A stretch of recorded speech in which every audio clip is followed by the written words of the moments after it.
What's going on, guys? We are at the Camden Snowball Toboggan Race. This is going to be a fun video. We built a toboggan just for this event, or at least we fixed one up. Which I found on, you guessed it, Facebook Marketplace. After scrolling through a whole bunch of these sleds, I found a nice LL Bean one for $100 and brought it back to the shop to work on it and make it a little bit faster.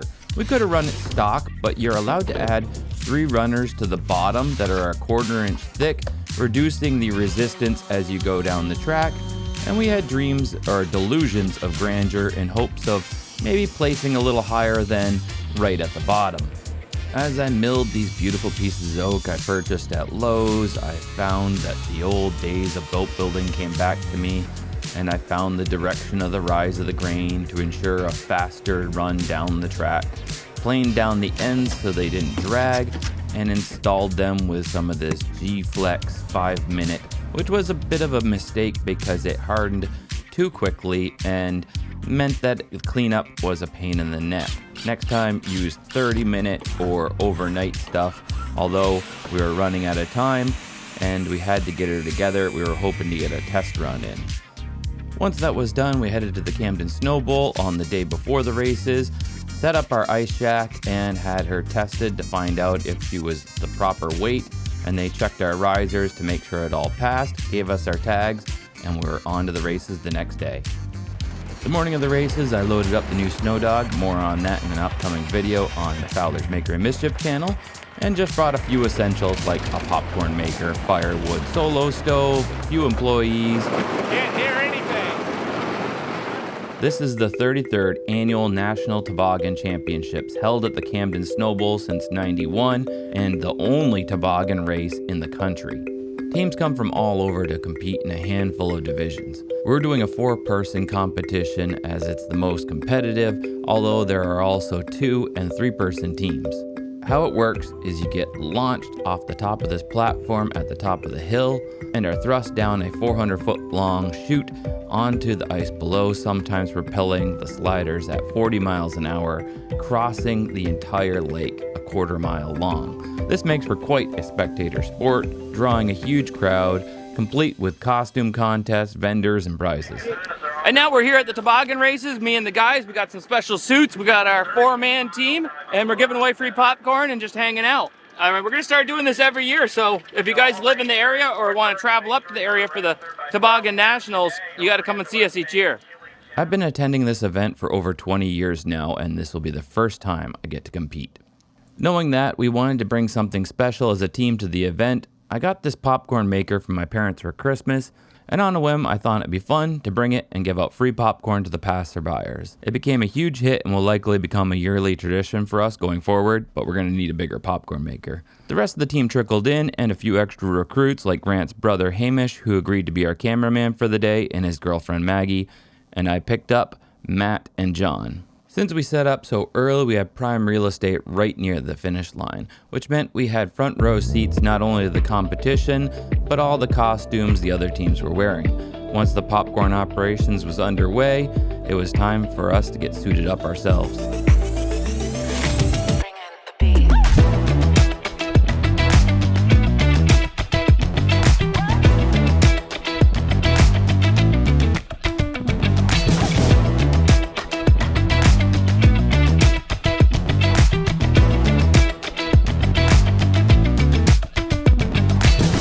Now that we're all looking slick enough to either go to a fancy wedding or a weekend hunting trip, we followed the parade of participants to a practice sit. I know that sounds ridiculous, but keep in mind we've never ridden on one of these before like this, and as the toboggan expert taught us, there's a pretty specific way to mount up. You gotta be very comfortable with your teammates, that's for sure.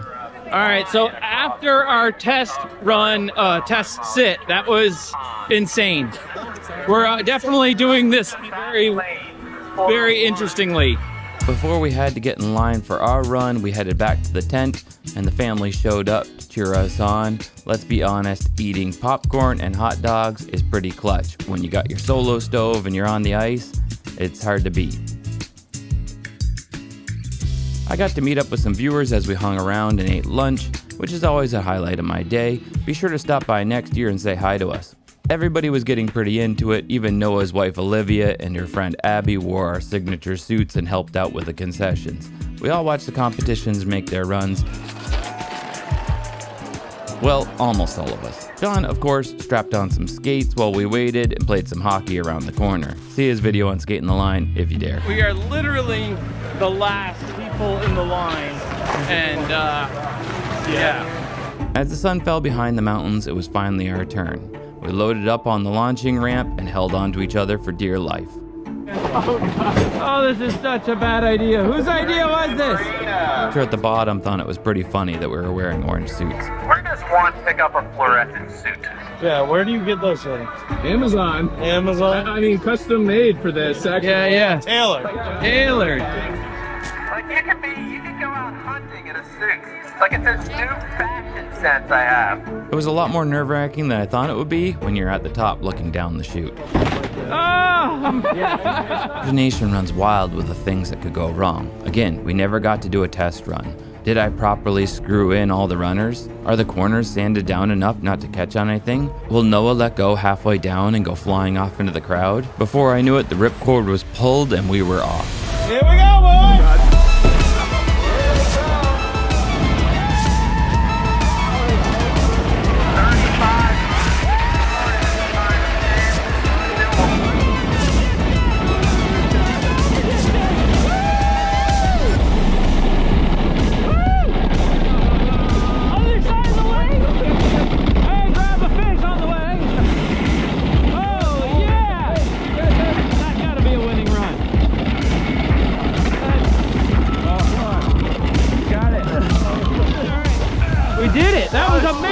Hey, it was so scary. That was awesome. That was so scary. I thought we were tipping over for a second. Dude, I thought we were too.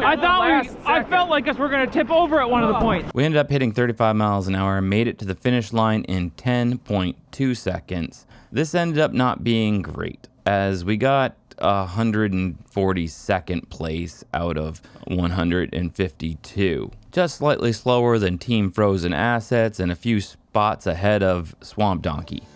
It didn't matter to us though. Maybe it was just due to the fact of how sharply dressed we were. We walked back to the tent feeling like winners nonetheless.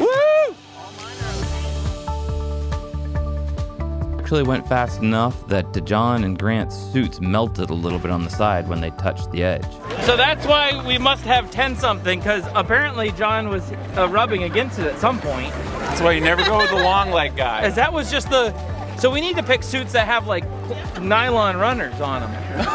Like yeah, we gotta and get then we wax ourselves, and then they can't. Yeah. Next year, we're gonna wax it up.